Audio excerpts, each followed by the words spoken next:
Acho que o tema é importante e nós estamos sempre...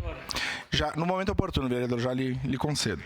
Nós, enquanto bancada do Partido dos Trabalhadores e das Trabalhadoras, nós estamos sempre dispostos a tratar dos temas que são fundamentais para a cidade.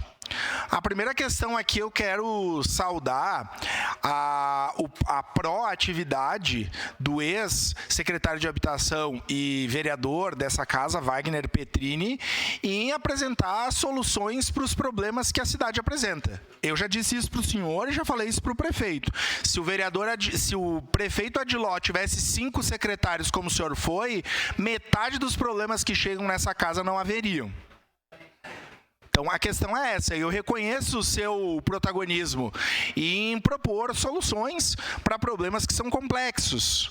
Agora, nós e a vereadora Rose, que é líder da nossa bancada, quando se manifestou aqui, não é em nenhum momento para criar obstáculo, para impedir solução de problemas tão importantes como a área da habitação. E já que se falou em conhecer locais com problemas, eu posso citar um, que é lá na Chapa. Já que se falou em conhecer os problemas. Chapa, lá no Planalto, que aguarda um guarda-corpo há 3 anos e 5 meses. Infelizmente, não se dá a mesma prioridade. O governo não dá a mesma prioridade. Vejam, guarda-rei, o vereador Gladys Frisso, quiçá se eu precisasse de uma fresa, né? Aí eu precisaria de mais algumas décadas para que isso fosse resolvido. Mas os problemas precisam ser solucionados, cada um ao seu tempo.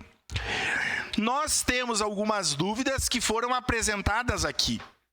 E nenhum vereador vai me atribuir responsabilidade que a população está embaixo d'água porque há oposição. Não, até porque tem um monte de gente embaixo d'água em Caxias. Várias pessoas. O vereador Rafael falou do beco do Chamixunga, pois eu passei por lá hoje. E é a mesma situação.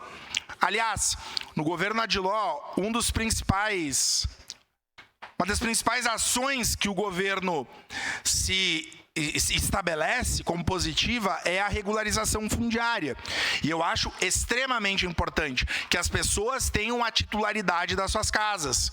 Isso dá dignidade. Agora, nós queremos discutir exatamente isso. Reurbanização, remoção. E que bom que tenha começado lá pela Vila Sapo no Serrano. É emblemático, inclusive. Mais uma vez, dá um certo tom de uma questão eleitoral. Mas eu não me incomodo. Se vai resolver o problema do povo, que se faça. Tem o meu voto, inclusive. E nós não negamos votar favoráveis. Nós só queremos, legalmente constituídos como vereadores, as informações que foram trazidas aqui pelos pares que nos antecederam.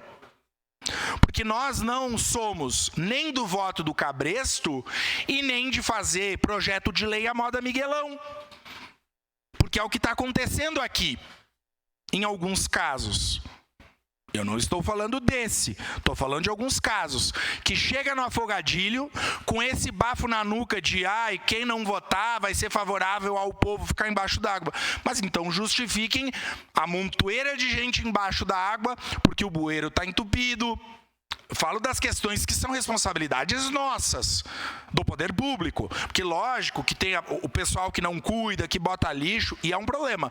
Mas tem um monte de lugar e que não se tem essa prioridade. Então, infelizmente, a liderança de governo dessa casa, a liderança do governo Adiló tem um problema de diálogo e volto a dizer, o governo do PSDB entende diálogo como monólogo. Vem aqui falar ou vocês querem ou não e vira a cara e para mim tá tudo certo, porque a minha relação aqui é de trabalho, não tenho problema nenhum. Agora, o vereador Fiuza, o senhor que é vice-líder do governo e tem encarado algumas coisas de frente. A liderança de governo Adiló não tem cumprido seu papel em construir consenso. O resultado está aqui, tá? Tá 11-11. Eu já falei isso. Se continuar desse jeito, em votações importantes o governo não vai ter maioria. Porque não dialoga, porque faz a moda Miguelão. Eu estou disposto, posso votar, vereador. Não decidi meu voto. Posso votar favorável. Agora, se continuar desse jeito, quem vai perder é a cidade por desarticulação e incompetência, tanto do governo como quem representa o governo nessa casa. Muito obrigado.